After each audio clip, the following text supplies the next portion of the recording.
Good morning, everyone.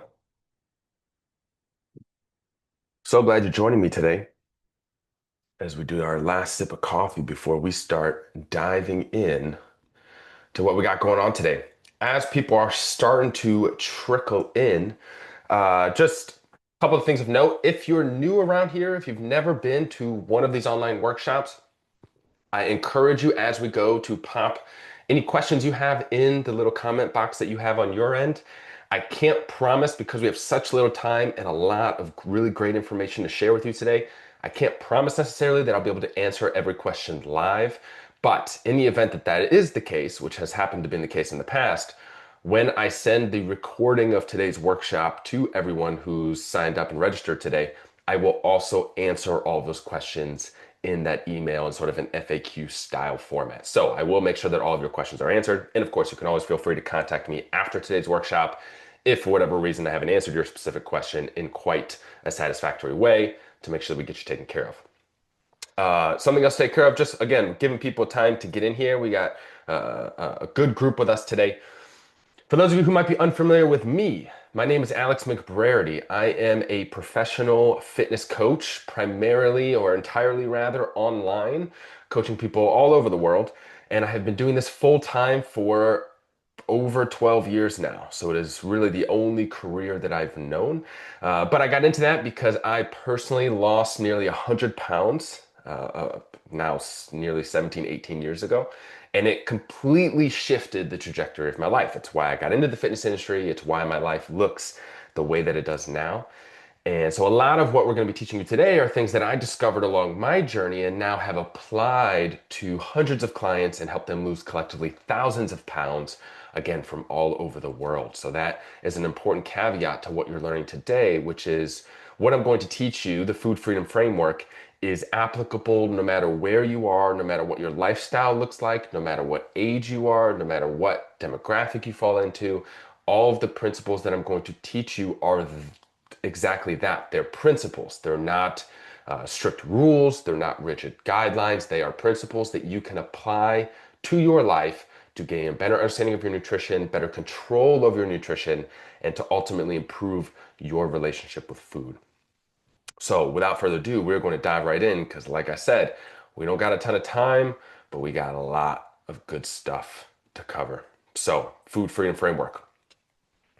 Now, a lot of us are here today to obviously learn what this framework is, but probably because we have outstanding questions related to nutrition. Maybe we've tried multiple diets in the past and they don't seem to work, or they don't seem to work for very long. So maybe we're struggling with consistency of changing our lifestyle habits. Maybe we're struggling to see results in the first place. Maybe we're putting in all of the effort, we're trying hard, and we're just not seeing things change.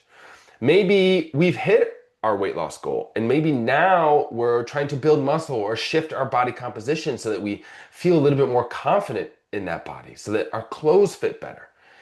Maybe we just want to adopt a healthier relationship with our nutrition. Maybe we just want to understand how to maintain the results you've already achieved without having to constantly go through these cycles of really rigid diets and extreme restrictions that prevent you from enjoying aspects of your life that you would like to get back to, socializing with friends, holiday parties, enjoying your favorite foods without feeling the requisite guilt or anxiety that often comes with that because you feel like you're pulling yourself back to where you used to be. If any of these are questions swirling around in your head, then you are in the right place. Because the Food Freedom Framework is ultimately what was informed by those experiences that I had, coupled with the experience I have coaching men and women from all walks of life to give them that freedom and that better relationship with food.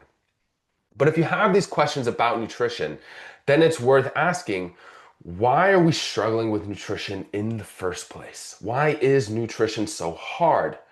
And it's important to understand that there are really three main culprits to this. The first is just conflicting information. Now more than ever, fitness influencers online are often sharing conflicting pieces of advice. And that's why it's different diet equals a different demon. And really, here's the interesting thing. If you took all of the most popular diet plans, programs, and you put them all together, and you compiled all of the rules that they have for what you should eat and what you shouldn't eat, there would be approximately 0 foods left for you to consume safely, given all of the rules of those diets. Because one diet tells you to avoid carbs, the other diet tells you to avoid fats, one tells you to only eat protein, one tells you that high protein is too bad. There's so many of these different conflicting rules that are at odds with each other that it leaves literally nothing for you to eat. Fruit being bad for you is some of the rules that these diets share. But that raises an important question, which is if we compiled all of these diets together and they're all saying that there's no foods collectively that they agree on that you can eat, then that means there's something else going on there, right? Because naturally we need food. We need to supply our body with energy and with nutrients to function and to thrive. And so excuse me, so if none of these diets agree on what can be eaten and what can't, then there's clearly something else going on. We're going to help clear that up with our food freedom framework today, specifically with regard to other diets. That's an interesting point that I'm going to make later. Cultural significance. In our culture, no matter what region of the world that you're from, food is more than sustenance. Food equals love. It equals celebration. It equals comfort. We have those comfort foods of our childhood that just bring us joy and nostalgia. Celebration, we go out to eat for birthdays, for promotions, for weddings. All these things are centered around food. We cook, we feed our families out of love. We all have that grandmother that would just make us eat every time we came over, right? Because that's how they shared their love with us. So this cultural significance means that food can't just serve the role of sustenance. It has to serve these other roles as well. And that doesn't mean we can't eliminate these roles that food plays. We don't want to stop celebrating with food. We don't want to give up our favorite holiday treats or going out for drinks with our friends. And so any nutrition system that we're using to try to improve our relationship with food and try to get whatever body composition results we might have has to factor in the ability to enjoy food in these contexts. But it also makes it harder to change these lifestyle habits because it means that if we're trying to make healthier changes, we're going against what's fun. And lastly, and probably most importantly and most difficultly, modern society. Today, in our modern society, at least in the Western Hemisphere, it is just easier to be out of shape. That is the default setting. Inactivity, junk food, convenience of DoorDash and Grubhub and Uber Eats and all these different things that can get whatever food we want delivered to our door. I'm guilty of the sense that I don't actually cook any of my meals. They're either frozen, they're pre-prepared, or they're things that are convenient for me to grab because I don't have nor want to spend the time cooking. So it's easier to overeat because there's less work involved. So modern society is designed to keep us out of shape. And this is a challenge because if we're trying to improve our eating, we have to go against a lot of today's societal norms. So these are some very real challenges that we're facing with regards to our nutrition: conflicting information, the cultural significance of food, and the setup of our modern society. And because of those challenges, what is it costing you to not have a firm grasp of your nutrition? Well, the first is this yo-yo dieting cycle that people tend to fall prey to, which is you jump on a diet and you stick with it for a matter of a few weeks. You see some early results. And then it becomes hard to maintain because it's not sustainable. So then you fall back into those old habits, which ultimately results in you regaining the weight that you may have lost and or gaining more, leaving you worse off. And then the worst part of yo-yo dieting is not just that you went through the effort to lose the weight, you gained it all back plus some, but now every time you go through the cycle, it gets harder and harder to see results. Yo-yo dieting is a nasty cycle to fall into. But when we're in the midst of that, it leads us to this mental exhaustion, this burnout and frustration. We start to think that our body is broken. We start to think that we're incapable of getting our health in order, of losing weight, of maintaining healthy eating habits or a good relationship with food. It deteriorates our relationship with food. We start to fear certain foods because we think that they're going to cause us to gain weight. And that continued mental exhaustion ultimately results in a loss of self-trust. You have lower self-esteem, lower confidence in both your ability to see results and to improve your relationship with food and your nutrition plan, but also a loss in self-trust that you can actually stick through and see results. You stop trusting your ability to make changes in your life. We call this learned helplessness, which is the worst state we can fall into because then we get apathetic and we stop trying. And with that loss of self-trust, if we happen to get any results, ultimately what it ends up being is just a fragile house of cards. If we are able to maintain a diet for long enough and see those results, we don't know how to keep them because it's not sustainable. So if we fall off that plan even a little bit, the house of cards comes tumbling down. These are the things that these are the prices that we're paying by not having a firm understanding of our nutrition, by falling into the trap of the newest diet trends, of the newest fad diets that are promising us quick results without teaching us how to maintain it with the lifestyle that you want to live. And that's the most important thing about this food freedom framework. It's not only going to help you understand nutrition, which is the first tenet, knowledge. It's not only going to help you understand how nutrition actually works so that you can make better, more informed decisions about your food in a variety of contexts, but it's going to give you the flexibility to feel empowered to do so. That's the thing. Rigid diets, they might work when you're in your box at home and you don't leave and you have full control over everything that's happening around you. You're in full control of what food you bring into the house. You're in full control of when you eat, of how you prepare that food, of everything that goes into every recipe that you consume. But unfortunately, again, because of modern society and because of the lifestyle that we all want to live, to go out and be a participant, we don't always have that control.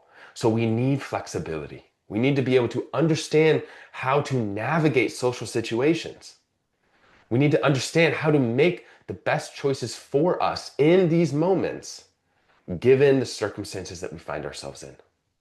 And when we have better nutrition knowledge, when we understand how it actually works, and we feel empowered to be flexible in our decisions and still make it work for us, we grow better confidence to be able to make those decisions, to be able to navigate those scenarios so that we can stay on track with whatever nutrition goals we have while enjoying our life too.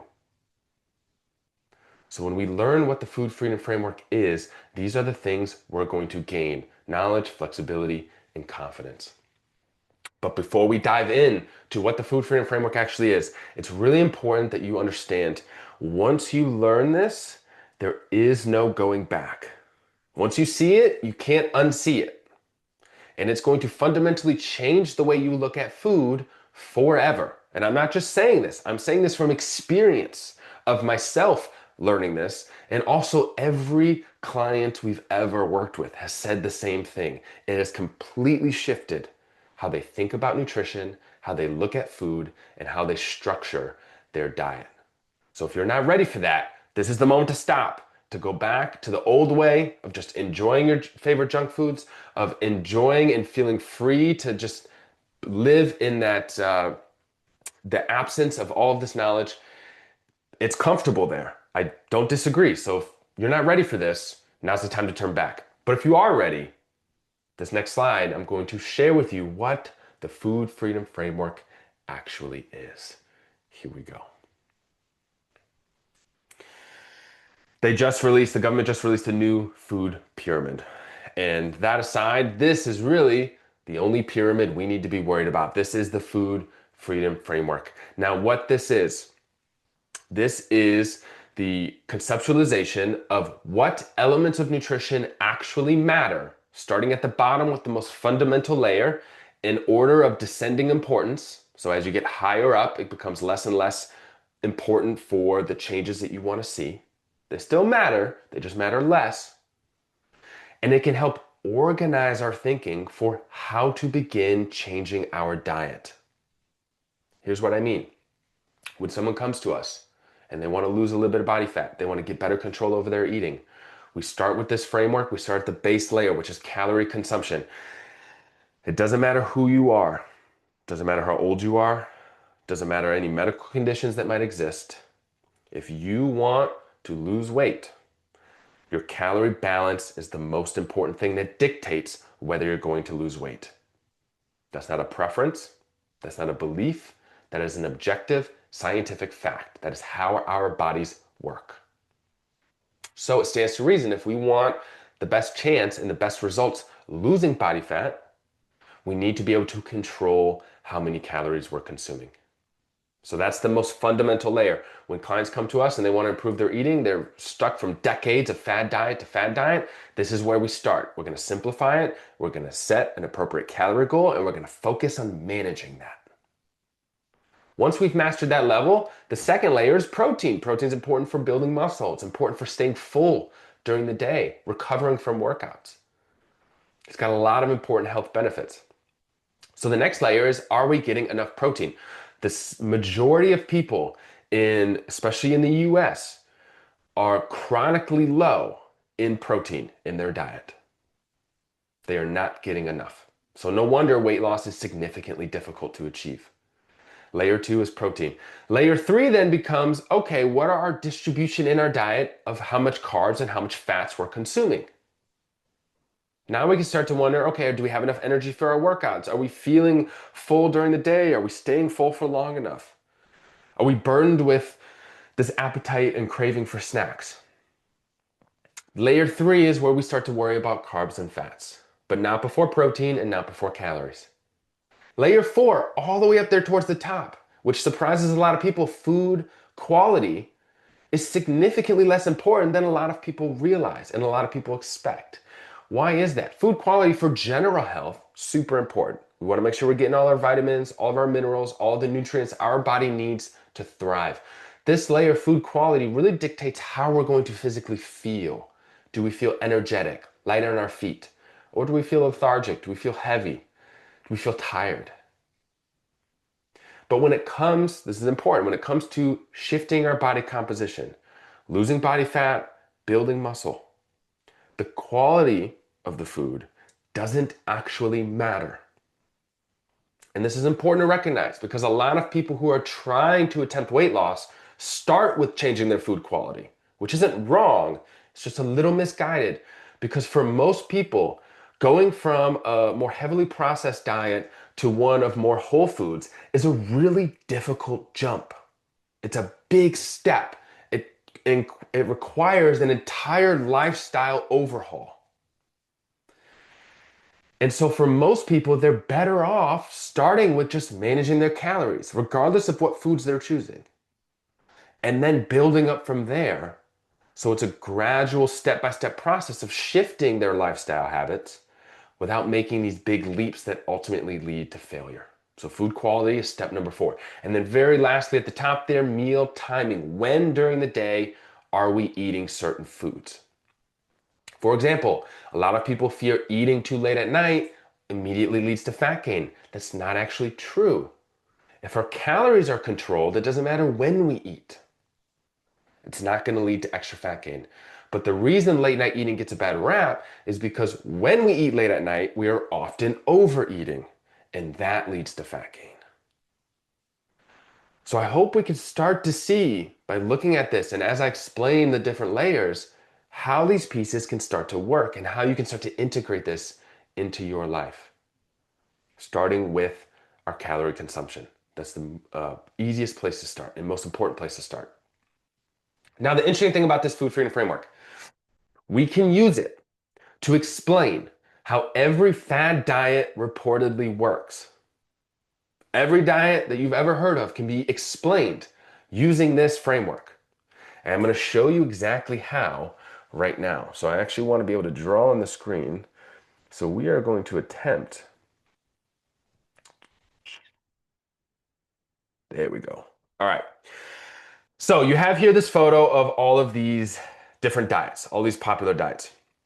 Let's take keto here up at the top, right? So we have this keto diet, which is, for those of us who might be unfamiliar, is a high fat diet, moderate protein, very low carbohydrate. So what does that tell us? High fat, low carb, moderate protein. Ultimately, what it's doing over here on the framework is it's manipulating our carbs and our fats as a way to control our calories.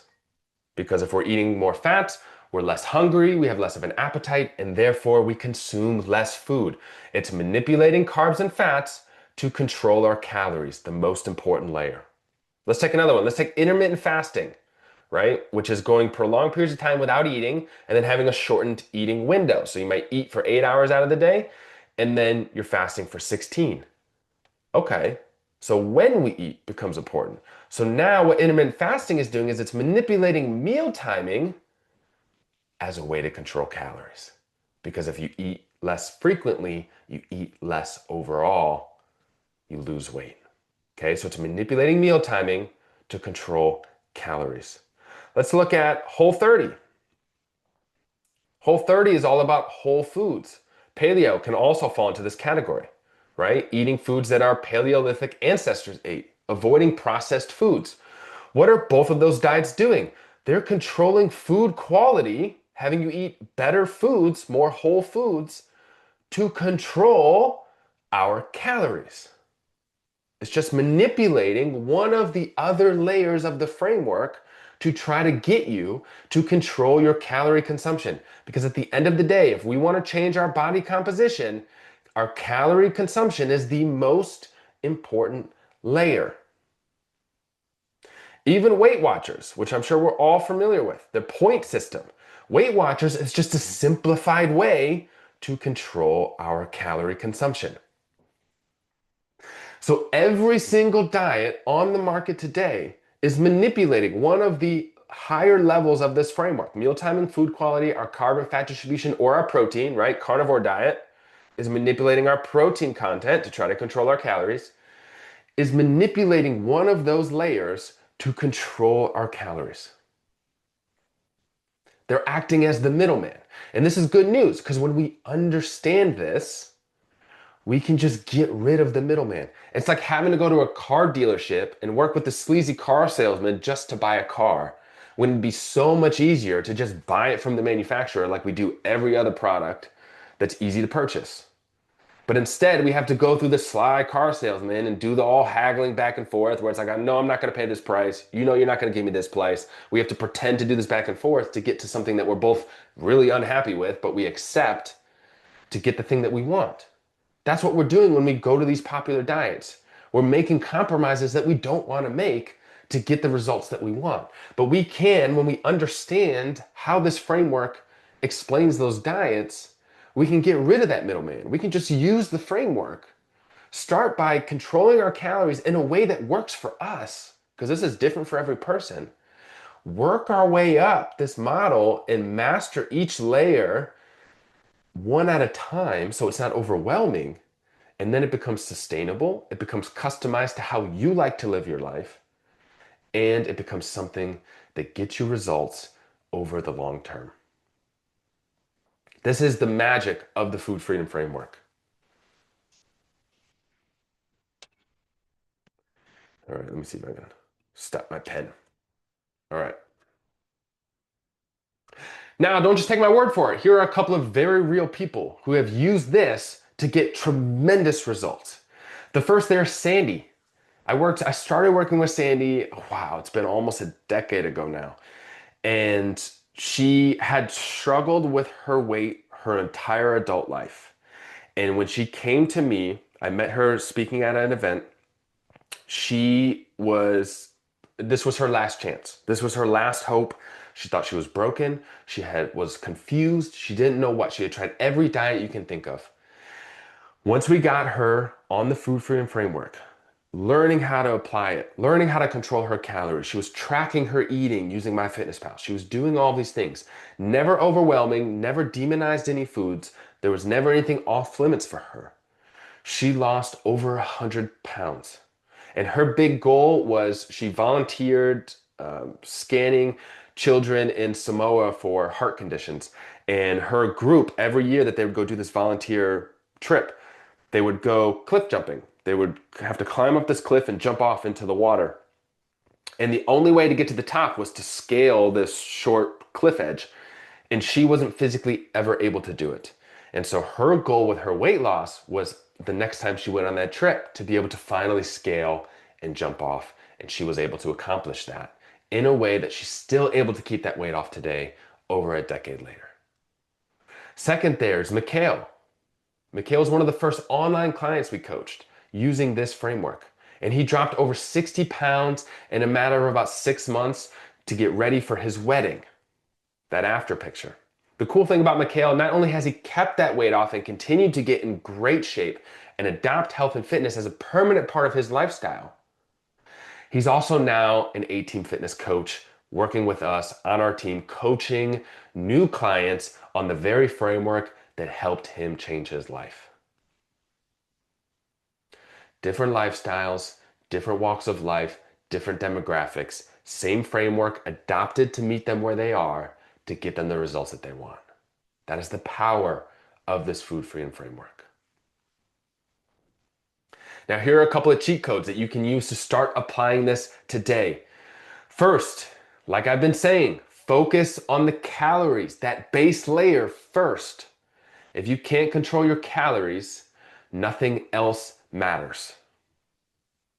You can easily find what's an appropriate calorie goal for you based on your age, based on your activity level, based on what your goals are. There's plenty of calorie calculators on the internet. We actually have a free one on our website. If you would like that, you can message me after this and I will send you the link where it will give you a starting goal to start keeping track and make sure you're where you need to be. But focusing on calories first, most important.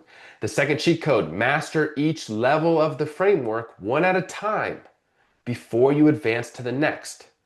Because if you're worried about your food quality, but you're not controlling your calories or your protein or your carbs and your fats, it will not matter. Master each layer and you'll be better off. Now, here's the great thing about this framework. If you're able to master all 5 layers, great. You're going to see amazing results. You're going to get in the best shape of your life and you're going to have complete control over your eating. But here's the deal. Life gets messy.